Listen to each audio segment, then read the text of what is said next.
Oops, looks like we still have that whole Paul Emmons thing. I gotta change my live features on YouTube. But otherwise, looks like we are live. All right, and we already got Jimmy Fast, Anon, Rodney Greenway, GG, Oscar Rodriguez, John McBride. So hey guys, so I had to hop on here because I kept trying to start a video, and lo and behold, I kept getting sucked in by Cowlazars Grand Adventure, and then Copper Dan finally put out the video of the poem for. He's giving away a silver coin this time, so I just needed to. I needed to do something to get my brain away from all these treasure hunts, which this is probably not the thing to do. So, who else out there is working on Cowlazars Grand Adventure? Anybody? Anybody out there? Hey, Charles Chapman. Hey, Steve from Oregon. Hey, okay, let me see here. Jonan Demi B. Jonan Dami. I don't know how to say that, but you can laugh at me all you want for me trying. So, but all right. So, who out there is working on this grand adventure? All right. So, if you do not know about this grand adventure, let me tell you. Cowlazars, Mike Cowling, over on his Cowlazars Grand Adventure page on Facebook. You can go there, check it out. You can go to his YouTube now, Cowlazars YouTube. All the videos are posted. Everything you need to know is out there in this world. And yes, Charles, though they are a distraction from the chase, but sometimes you need that distraction. You know, when you go to eat sushi and, you know, you put the green stuff on there, you put your soy sauce on there and you're eating it, and then you have the ginger to cleanse the palate, you know, that's kind of what all these other things do, okay? And they help challenge how you think. I personally need it because sometimes I feel like I get stuck with the forest fen hunt, or I go down these rabbit holes that are not helping me whatsoever. And I think especially Mike's Grand Adventure has really helped me see how sometimes the answer can be so simple, but you expect it to be so hard that you're like, wow, like I'm such an idiot. Why didn't I see that? Was because you're looking at everything else, and or maybe this puzzle over here was super hard, so then you think this must be super hard. And I think we can take a lot away from things like Mike's Grand Adventure to help us with the forest fen hunt. Okay, not directly with clues and hints, but how we look at things and how we perceive things. And it just helps us keep our brain elastic and flexible. So I don't think they're that bad. Plus, I mean, like I said, like myself, I've been going down massive rabbit holes with this forest fen hunt. Like it's like there's no tomorrow. Like I loved my first sov. I couldn't find the treasure. I tried to find other ways how I could still make my sov work, but maybe I just missed it. And the next thing you know, I'm searching in Colorado and New Mexico, and God, like I kept going on tangents. So I think this is good for me. My soul needs this cleanse right now. And I'm having a blast with it. But yes, I'm going crazy because it is 2:21 p.m. Eastern Standard Time. Mike starts replying to emails supposedly at 12, hopefully on Saturdays as well, which means it's 12 p.m. Mountain Time right now. So Mike should be emailing me back to let me know how many answers I have right. All right, we are going for 20 out of 20. So I have a lot. So hopefully, fingers crossed. All right, so anyway, let's go back on this list here. You don't have any time to work on the treasure hunt that I prefer. Yeah, like this grand adventure was a lot harder than I thought it was going to be, and I would say the past few days, like I started a job. Yay! I have like a week and 2 days under my belt, so I did start a new job. I am actually a senior optical recruiter for BJ's Wholesale Club. So if you know any licensed opticians on the East Coast who are looking for a new career, please have them contact me. But which I'm excited about because I've worked for BJ's since 2001, not for BJ's, but for companies that leased inside of BJ's. So to be a part of the BJ's team is super exciting for me. I'm so excited. It was kind of the job I was recruiting or interviewing for back in January, but I'm glad it came around when it did because it gave me 2 months to kind of sit at home and clean my house and do fun stuff. So, but yeah, let's see here. It's in boots on the ground, sort of cleansing the palate. Honestly, boots on the ground for me is it's like a workout. I mean, I've, you know, and you guys know I've only been boots on the ground once. All right. I spent an entire week in Montana. I left my shoes, my boots in the hotel room because I completely destroyed them. Um, and no, like I don't want to go boots on the ground again until I know exactly where it's at. I want to know what I missed. I want to know where I went wrong. Like that's how I am with boots on the ground. So to me, it's not cleansing. To me, that just causes more thoughts, more strain, more problems, more issues. Like, where did I go wrong? Let's see here. Um, yes, Charles, and that's the problem with the Fenn hunt. There are so many possibilities with it, and I think it's important to make sure you're not like you can't just do nothing but the forest Fenn hunt. You have to continually challenge your brain in other ways, kind of stretching your imagination and challenging how you see things. I think that's very important because we don't think and see and do things like Fenn does. So we have to we have to have a brain that's flexible and very quickly adaptable to the changing scenarios. So just saying there on that one, so yes, congrats. Thank you. Thank you so much, Anon and on. Yes, me having a job's good. Bad for you guys because I can't do videos. Not that I had time to do videos anyway, because I was cleaning and doing all kinds of other stuff anyway. Um So, what do you guys want to talk about today? All right, my last video that I did on the Fenn hunt was about indecision is the key to flexibility. I don't think, um, yeah, I don't know if you guys can see post-it notes back there. Whoops, wrong way. Back there. Those are all my video ideas that I have up there. So, um, I know a couple of my videos that some of them I actually have to do research on. And sometimes it takes me a while to put that research together to do a video. So, one of the post-it notes up there says, "What does 10 years in nature do to hiding this chest?" I think I was gonna go outside and show you guys my yard once spring comes, just to show you how easy it is. I mean, for somebody who maybe lives in an apartment who doesn't have a yard, how fast something can get buried and hidden in nature in just a season or two. So even if you go out there, unless it is sitting up on top of a big boulder just waiting for you, potentially that thing is underneath at least what, 8, 9, 10 seasons worth of grass, leaves, twigs, debris, dust, grass. I mean, there's a lot of things that can grow in the Rocky Mountains that can end up covering it up. I know I spoke before about how when we were boots on the ground, I was walking and then it's like, what's that? What's that crunch? And underneath this like big long grass that got folded over because of the snow and pushed down, underneath of it was a full skeleton of a big animal, like I don't know, if it was an elk or a deer or whatever is out there, but it was big. It was like a little smaller than a cow, but it was dead and it was just a skeleton, and it was completely covered up. We did not see it. It was completely covered by nature, and it just goes to show you how easy something can be hidden by nature. So let me ask you that question. So when you go boots on the ground, do you take into account that that chest is probably covered up, not necessarily by Fenn, but by nature itself? And how do you deal with that? Like, how do you adjust your searching to handle that?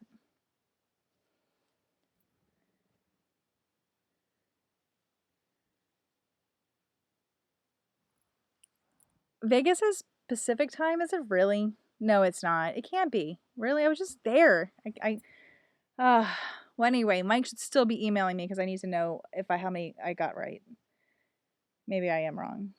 Lord knows I'm wrong more than just now. Let's see here. Um, yes, boots on the ground are expensive. That is very true, Dave. And that's something that people got to factor in. Some people are very smart, and I don't know. Am I fuzzy to you guys? I don't know if it's just my camera. On my iPad, I look very fuzzy. I don't know if my streams just got bad. But anyway, but yes, boots on the ground are expensive, and you've got to take that into consideration. You have to make sure you're not just going out there endlessly, oh, well, let me start here and let's see how far I can make it. Like, I don't believe it's that. I think I think if you really have your research down, when it comes to Fenn, the geography and all that stuff, you can get fairly close without having to go boots on the ground. And then once you do, it should easily fall into place. Um, I mean, that's how I hope it's going to be for someone anyway.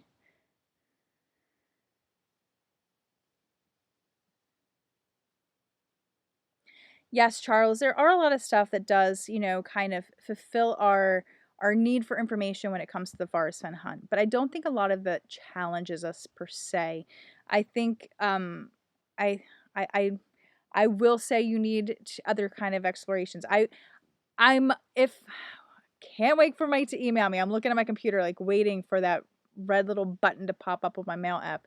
Um but like in Mike's Grand Adventure, and I don't want to give too much away because there's a lot of people that are still working on it. But there were a couple clues like literally last night where it was like I just wanted to smack myself. Like, why did I not get that like a week ago? Like, why didn't I get that a week ago? And I think you need sometimes those aha moments to know what you're looking for and to know what they feel like. Um, there is something when it comes to instincts, and like you can feel it in your soul when something is right. And it's not just with puzzles and stuff. I mean, it's just real world situations. You can be talking to somebody and it's like almost like you know that they're lying. You have no proof, but you know in your soul and in your heart that they're lying. Well, with these puzzles, same thing kind of happens where you're like, aha, I got it. This and that feeling that's not just up here, but it's everywhere. You feel it. And I think it's important to give ourselves that as much as possible to kind of fuel us so that way we know, like, especially when it comes to the forest Fenn hunt, when there's multi-million dollar treasure on the line, that we know what that aha feels like, and we can separate that from you know, our wants and desires to think that we're right. We have so much confirmation bias out there, but do we really know what that aha I found something really important feels like when it comes to this hunt? I think I know for me anyway, I'll speak for myself. I've run into confirmation bias all the time. I run into it where it's like, oh yeah, I know I'm right. Oh yeah, I know this is a connection. Yes. This means I'm on the right track. Or and then it's like, no, I still haven't found the treasure. You know? So I'm just saying, I think it's good to fuel our souls however we can. And you know, and honestly, this puzzle was amazing. So what happens to the chase when Fars passes away? Yes, treasures galore. What happens to the chase when he passes away? Well, we're gonna have a lot more crazy people coming out saying that they found the treasure. That is number one. I definitely believe that. I think you're going to have a lot of people saying that they found it with no proof. And that's going to be scary because then how do we know if it really is found or not? That's the question. And I think we're going to need picture proof. We already have some pictures, and I don't know what's going on with my hair, so I'm sorry I'm playing with it so much. I'm like, what is going on with this? Um, but I think we know enough about Fenn's chest to know what's in it, to know what some of the pictures are and all that stuff. So we have some pictures. So how can we guarantee that that's what it is? Well, there is that item, and there's got to be somebody when Fenn passes who knows what that item is. I would say he has to leave somebody in to know what that is or how to claim it. Kind of like with the secret, the cast. Like there's apparently some item in those casts that when found, that's how you can report that you actually found a legitimate one. I would assume that that extra item, Fenn will probably tell maybe one person about the extra item. Not maybe not telling them where it's located or anything else, but maybe just giving that information to one person about what that extra item is. Now, if that extra item is a trust, well then there should be a lawyer or somebody somewhere who is an executor to that trust who will know that information. But I do think we're all gonna have to be very wary. Of course, I don't know if it's just me, but it seems like there are a lot more crazy people out this winter time, and a lot more people that do not have correct information. And I know I messed up on my when I thought Fenn buried or hid, excuse me, the chest videos, and I did like 2 correction videos. But it's funny because I have noticed a lot of people commenting on my videos with the wrong information, and it's become almost an epidemic. Like, I literally had to stop reading most of the Facebook groups because I was getting so frustrated because every time I read something, I felt like I had to correct somebody and show them a link or a connection, and I simply just don't have time to be everybody's mom and tell them that they're wrong. But I don't know about you guys. Do you feel like there's a lot more misinformation? And do you think it's done because people are just new to the chase and they haven't done enough research? Or do you think it's because they are trying to maybe specifically try to get other people on the wrong track? Or or do you think that there's just a lot of bad information out there for people? Like, what are your guys' thoughts on that one? Hi, Jamil. Hello from Cali, or from Maryland to Cali, I should say. Do you need a boat to get to the chest? David Dow, I do not believe you need a boat to get to the chest. I myself, with my first solve, did believe that I needed to cross a river. However, one of the reasons why I needed a good map was to find a way to get across the river without having to actually cross the river itself. So I kind of had to go down out of the way and circle back up on the other side, find a bridge and come back. And, that was my solve. Like, the water was rushing too heavy. There was no way I was going to risk my life to try to cross the river at that point. So, so I think you just have to I do think you have to cross water. I do think you have to cross a river. That I do believe with the poem, how it's written, and what Forrest has said. Somebody asked him what kind of shoes he wore when he hit the chest, and he said, and this is not a direct quote, but he said, I don't want to tell you that because it might give too much away, or something along those lines. And I don't know who's all in here, but if somebody knows that quote off the top of your head, please, please put it in the comments. But so what if they were waders? Now Forrest is a fly fisherman. He's used to being in the water. Like, he's used to standing in the water and wading in the water and catching fish. Where somebody like me who's not used to doing that, I might think twice about crossing a river. Where Forrest, if it's an area where he frequented a lot, he may know exactly where it's safe to cross in that river. Where me, I'd be like, let me try not to slip on a rock and fall on my face. So but yeah, I do believe you need to cross water. I do not believe you need a boat. I believe if you know the area, you can probably safely get across the river without having to walk through it, even though you might have to go farther around. And I know there's been some discussion about not far but too far to walk, so it's possible. But I personally believe that there probably is a river or water crossing of some kind, but I do believe you do not need a boat to cross.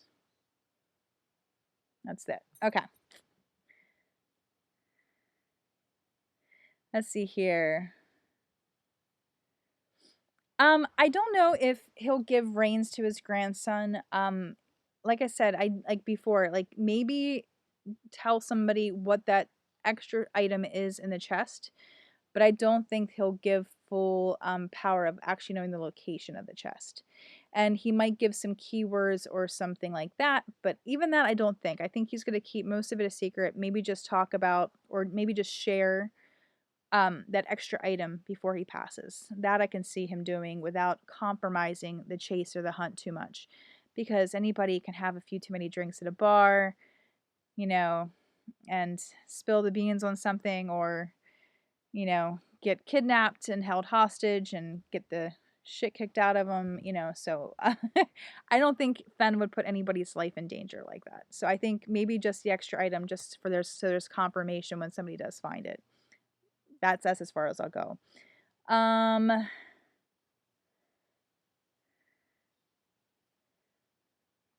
right, so treasures galore. When you say like you don't think he had to cross a river or cross water, or if he needed a boat, like, yeah, I don't believe he needed a boat, but I do believe there's a water crossing. And I think that's one of the ways that people can be so close to the treasure chest and not know it. All right, so like let's look at my solve. Okay, so If you're not familiar with my SOB, it's in Montana near Earthquake Slide. It was my first, the one that's still in my heart and I love so much. So if you go west of the slide, down the Madison River, there's a spot. Now, it's not easy to access, okay? You can either cross a river there, which has actually heavy loads. Water flows pretty heavy right there. And so to get on the other side of the river, you have to kind of go down the road a couple miles, turn left, and turn another left, and then unfortunately there's a lot of private property. But if you don't want to have to walk through the river, you can actually take another way to get there. Um, so yeah, but if you're following the map, if you're following the poem as a map, you would cross the river. But if you're smart, you find an alternative solution. So that's kind of how my mind works, is not to be afraid to go down the road, to hang a left, and circle back. But I don't want anybody to ever think that they have to take a boat, because I don't think Fenn would have done that. But remember, Fenn has stood in a lot of waters fishing. And when you go up to places like Montana and the Madison, you see fishermen in all kinds of weather. We went in April. There was still feet of snow up at like the Madison Dam area, and you saw fly fishermen in that water in April having to walk through 1 to 2 feet of snow even to get to the river. It was crazy. So, I mean, fishermen are fishermen, and they are committed. Yeah, Dave says he's invested like 10K in boots in the ground over the last few years. And see, I think we probably spent, with airfare, hotel and everything, and food, we probably spent close to 3 grand on our trip to Montana last year, almost a year ago. Like in a month and a half, it'll be a year ago. Um, and for me to spend that money again, I mean, yes, it was beautiful. I mean, it was amazing. But I mean, I have a wedding coming up. So I mean, I was laid off for 2 months. But I have a wedding coming up. I got a honeymoon planned. Like, there's a lot of stuff going on where I can't afford to spend $3,000 to go search in a place that I'm not 100% sure of. Yes, it would make a great vacation, but I already got a vacation coming up for my honeymoon. So when I spend that money on boots on the ground, it's going to be because I've had an epiphany, I've had that aha moment, and I feel so confident and so good about it that I mean, and then if I still don't get it, which I probably won't, but when I go, I'm going to have that confidence, and it's not going to be like, oh, let me close my eyes, pull back the bow and arrow, and just let it go and see where it lands, and that's where I'm going to search. No, I'm going to have a strategic plan, because to me that's important. Got to be strategic. Hey Holy, what's up? Uh, yes, I still got to do my taxes too, damn it. Yeah, like I started. Of course, I don't know if you guys have do your own taxes, but boy, the taxes changed this year. I do taxes for like everybody in my family. So, yeah, like I remember the first person that I did, I was like, this isn't the normal format. What happened here? And then I noticed that, like people who have a gazillion kids now no longer get like money for each child. Well, they do in the child tax, but you don't get like um the exemption amount that you used to. You get a higher standard deduction now. So now I'm like, do I even need to itemize anything? Like I have all these receipts and I'm like, do I even have to worry about itemizing? But anyway, you guys do not care about me talking about taxes, so we will move on. um Leanne Manoka, we were very strategic about when and where. So like we went up to Montana for boots on the ground, and it was like I think we started April 21st, April 22nd, and we had been monitoring the weather very closely. Now we were on the west side of the mountains, from West Yellowstone, so over the mountains, over the river and through the woods. So there's traffic cameras everywhere in Montana. You can see what the road conditions are. You can see all of that. And when we went, the west side of the mountains were fairly clear. Okay. The ground was clear. There was hardly any kind of snow anywhere. It was awesome.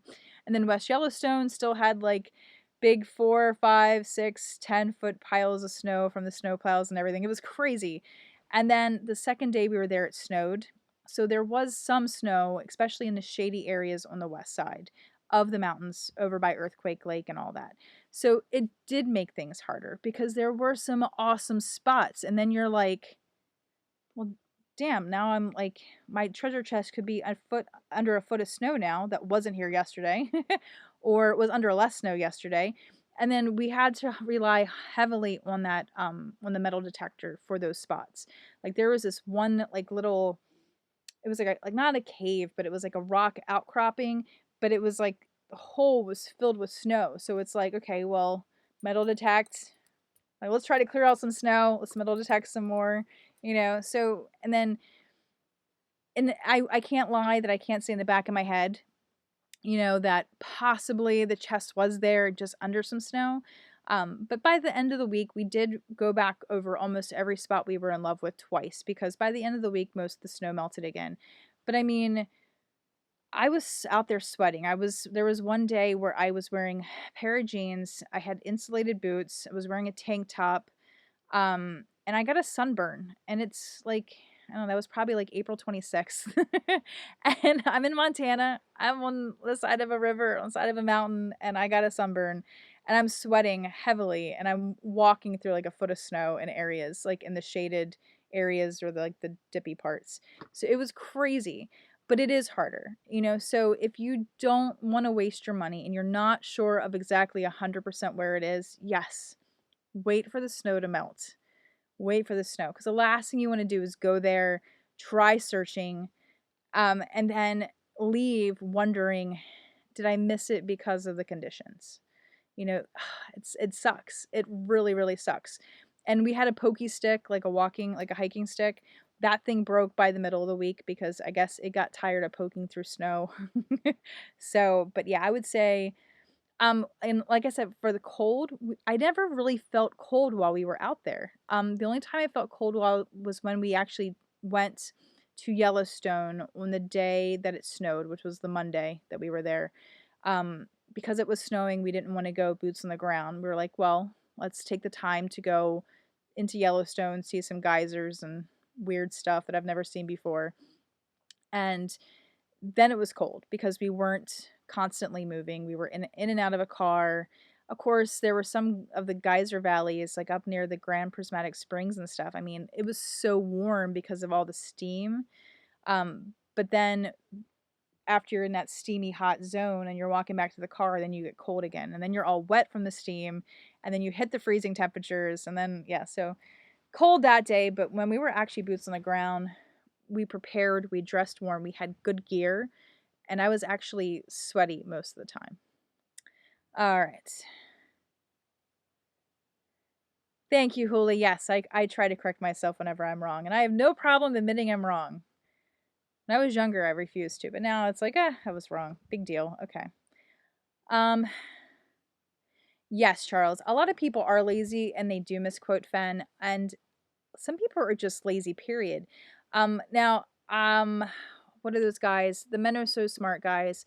I know, like, they're nice guys. They really are, you know. And I don't think I think they underestimated how serious us farce Sven community people take ourselves and and our information. And I know when they did the first couple of videos, they had misquoted a lot of things, said a lot of incorrect things. And I know a lot of people, not myself, but a lot of people gave them crap for it. But I do know that they are trying harder when they do Forest Fen videos to be more correct. And I applaud them for that. But they also kind of like you can tell they like sparking some controversy there. And I know they watch my videos. So if they're not on today, they'll see this and, you know, I got you. I got you. But yeah, so I know they had, but I don't think they realized how seriously we took it. And I think some of the new people, they don't know how serious we take our Forrest Fenn quotes. I mean, we are serious about it. We're like, "Oh yeah, Forrest Fenn said that? Send me the link. Send me the link. I want the link now." We want evidence. Boots, not boats. Yes. Well, I mean, Forrest might have had some waiters. Yep. Okay. Anyway, let's see here. Yeah, I guess people don't get a lot of, I mean, I think a lot of people, like, you have to be in this and really, I think you have to have that gold fever to really take it as seriously as some of us do. And I think there are so many of us that do take it overly serious. Like, I don't know about you guys, but when I committed to figuring out that poem, Like, I remember my man, this is why my man hates this, okay? He hates Forrest Fenn. He hates the poem. He hates the treasure. He hates all of it. And he was the one that introduced me to it. The problem is for a good few months, um, anytime he said, "Hey, well, I read this about Forrest Fenn," and I'm like, "Yeah, I read that like 2 months ago." "Oh yeah, I'm beyond that." "Yeah, that doesn't matter." I and I think he hated me for it, and I think he ended up hating Forrest because I had out researched him and I couldn't, and I just felt like talking to him about it was almost like a waste of time. I'm sorry. I'm sorry, my man. But yeah, but yeah, we do get super serious about it. And if you look, a lot of people in this community, their partners do not support their hunt or their chase. Now there are a few exceptions, but there's a lot of people who will tell you that their partner is not very supportive or does not like this whole thing or whatever. And I think it's probably maybe because of us serious people, how we talk to them about it. It's possible. All right, I'm looking. Nope, still no email from Mike.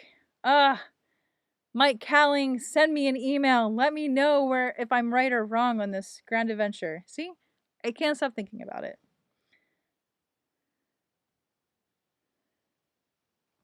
Charles Chapman, it's funny, like I was thinking, I'm looking at your everyone has played the whisper game. When a story gets distorted, the more times it gets retold.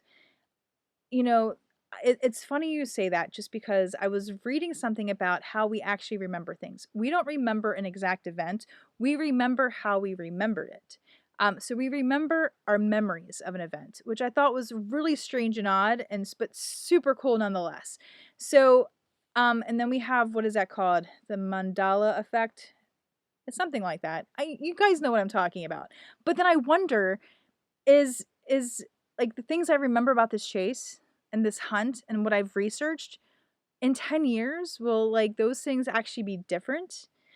Will there be like some kind of like kink in the matrix that's gonna like ruin it all and change it? Because sometimes when I'm reading a comment, I'm like, that's not how I remember reading it. Like, and I have to go back before I correct the person just to make sure I didn't remember it wrong.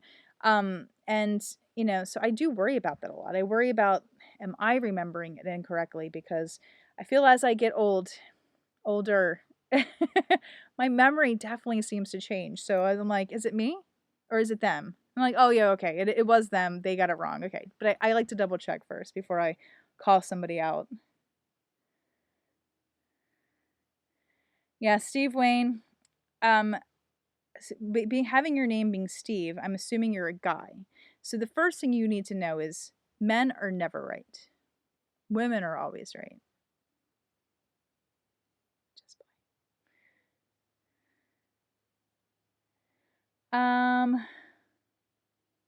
thank you, Jimmy Fast. Yeah, Ben said, "What I wore is none of your business."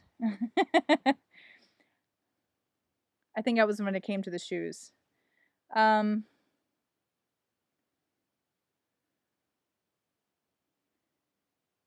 yeah, Donnie, Blaze, I agree. I think a lot of people are just looking up information. Like, there's a lot of stuff when like old forums and things like that. And, you know, people really need to check their sources and not just go by hearsay or what they're reading on the internet. Just because it's on the internet does not mean it's right. And even with Terry Scant, like Terry Scant doesn't have everything on it. It does not have every quote, every statement. It does not have everything. It only has some of the things. And I think that's important for people to remember. And then also to double check the sources on Terry Scant, because if they originally, which most of the times there are pretty good, but occasionally maybe they were connected to something that was posted on a forum, and maybe that thing has gotten deleted since then, or whatever. So definitely double check the sources, even when using Terry Scant.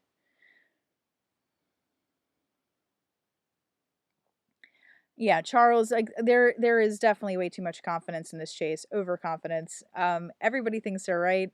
And but then again, like I was there, and honestly, like I've thought about doing a video showing the videos I did before I went boots on the ground.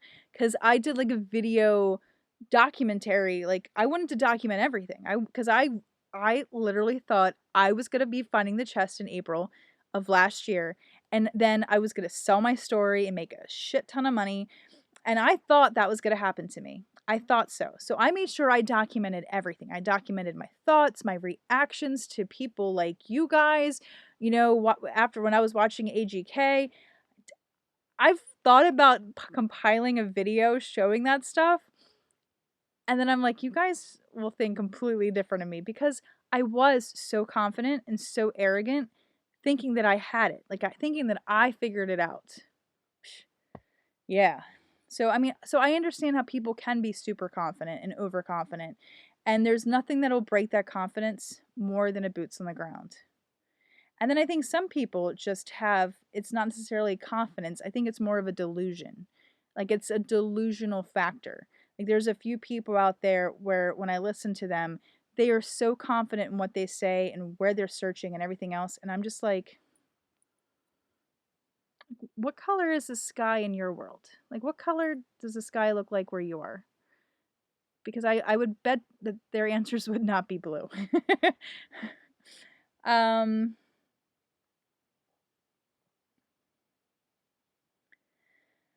Yeah, Charles, I think when Forrest passes, like, I think it's more than just take a picture in front of the chest because we do have other chests out there that are very similar.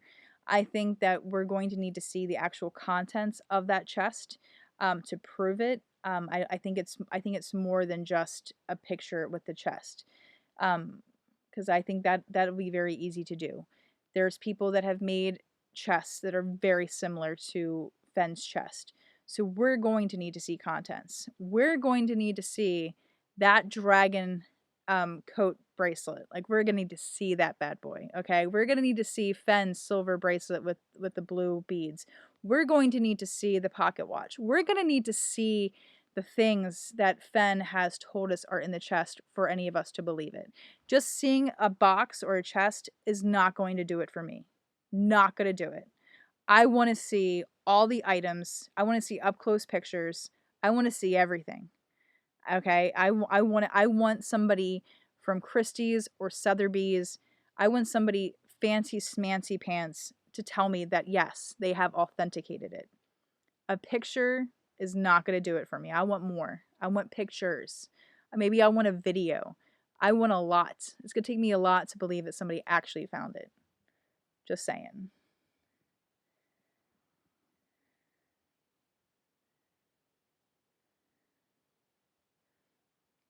You know, treasures to galore. I personally don't believe that Forrest is setting it up so the finder will have an expensive item in his collection.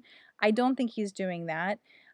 If I had to bet, there's going to be some paperwork talking about a title or proof that he paid taxes on it or what something along that nature. I believe there's some kind of legal documentation that will make us happy. That's what I believe. I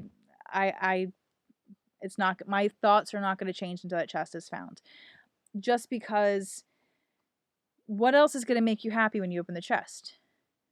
All right? Like what's going to make you happy? To me, it's proof that it's actually mine and that I don't have to pay any taxes on it. That would make me the happiest person in the world. Or that there's some way, some easy legal way to claim it or do it. I think that's huge.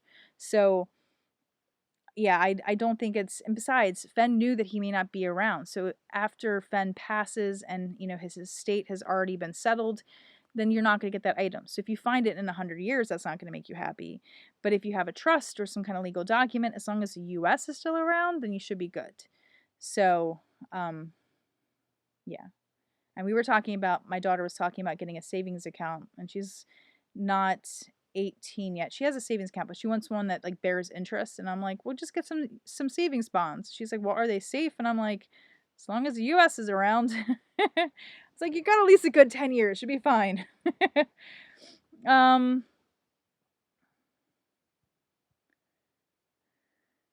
Yeah, well, in Treasures Galore, I'm looking at where you say an item worth so much that no one would turn it down. And I think that's why it has to be some kind of legal document.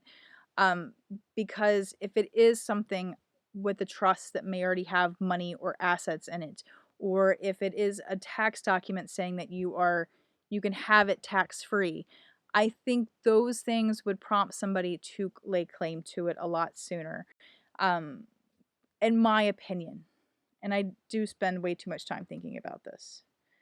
Like, because most people would just, if they don't want to pay taxes on it, they'll hide it in their basement and sell it off slowly.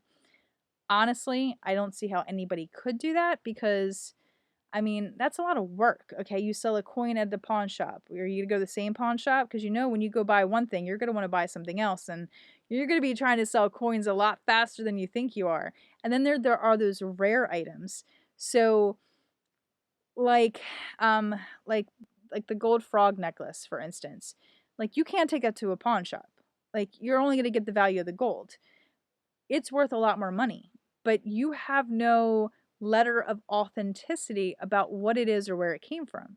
So are you going to spend money to have it appraised or authorized, or not authorized, authenticated, or what are you going to do? So if you say that, yes, I have Fenn's chest and this came from it, well, then it's easier for you to sell it for more money. So I don't know. I think people who think that they can just keep it in their basement and not tell anybody and sell it off piece by piece really aren't thinking this through. But that's just me. Hold on one second. I need a drink. Okay, I'm back. Let's see what else we got. Hello, Rob G. Yeah, treasures galore. Sitting Bull's pipe. Yeah, you wish, you hope, and you pray that that's what you get when you find the treasure. But I don't think so. I doubt it. Like, I seriously doubt it. Rob G says he spent $4,000 boots on the ground. Yep, I can believe it. It goes by fast. I mean, and God forbid if you try to go to West Yellowstone during the summer. I mean, those hotels are pricey. But then again, you have people like Cynthia who take a trailer everywhere they go, but you're still paying for gas, and all that stuff. So, I mean, that stuff adds up. It adds up.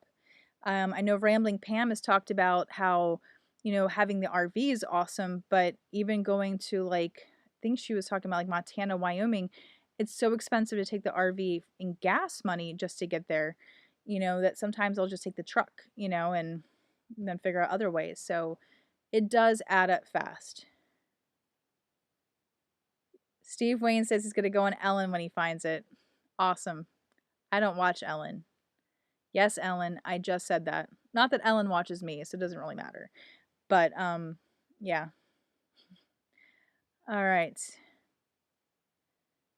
Hey, Davio22. I know I'm missing people, but you guys know me, and you know I do it, and you know I don't do it on purpose at all. So, how did the elevation treat me? Any issues? Did you do anything special prep?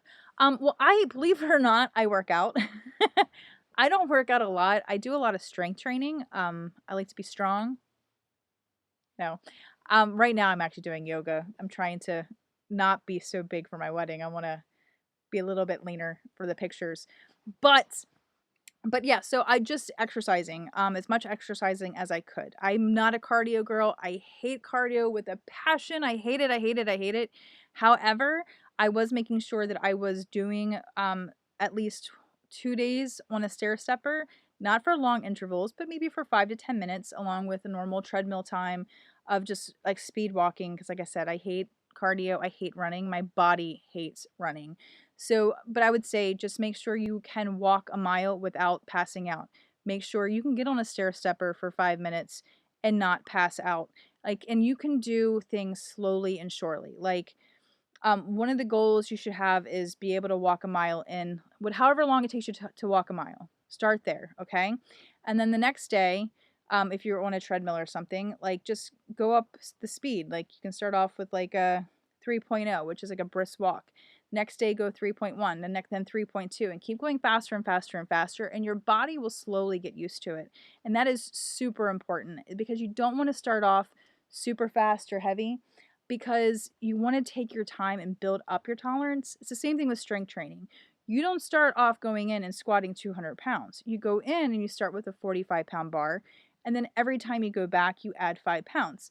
And this builds up your body so that it can handle more. Because if you jump, you're going to cause damage, lead to more heart attacks. So do it slowly. But yes, start doing something. If all you do is sit on the couch on your laptop watching TV and searching for Forrest Fenn's treasure on Google Earth, you are not going to survive nature. So yes, you have to prepare at least a little bit. I think the biggest thing for me was just having really strong legs. Is really good. Is really important because you are. Oh wait, hold on. It's got an email from Mike. Hold on, I'll wait to look at that. Hold on. So yes, make sure you have good strong legs. Make sure you can breathe. I had no problem with the elevation, but however, I am not a smoker, so that I think that's huge. And we couldn't go too long on the days. I would say that's probably about it. Like I think the longest searching day we had was probably 6 or 7 hours. Um, and then by the last day, I was a whole lot more tired than the first day. I'll say that too. So the longer you stay, I think the more it kind of gets to you. But other than that, no real problems. Okay. All right. Donnie Blaze says, for the most part, everyone I follow on YouTube, I believe, is reliable, such as ODS. Thank you. Thank you. Thank you for calling me reliable. Okay. I'm going to look at this email. Just give me a second.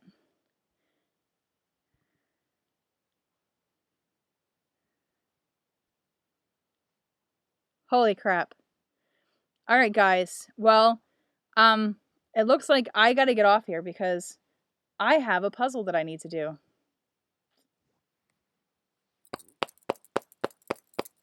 All right, and I'm not going to talk about the Grand Adventure, but just know that I have to get off here because I have to do something with it. So, anyway, I love you guys. Thank you for hopping on and keeping me entertained until I finally got Mike's email. Oh my God. If you have not checked out the Grand Adventure, just go do it because I have had so much fun with this thing. And hopefully next weekend, the Grand Adventure, like maybe I would have figured it out by then. I don't know, but I'm really hoping to do a video about the Grand Adventure, just the Grand Adventure. And anyway, guys, Davia says, we love you. And I can see that because he did at Odious Soul and it pops up so I can actually see it really easy. But anyway, love you guys. Thank you for watching. Take care. Bye-bye. And stay tuned for more fun.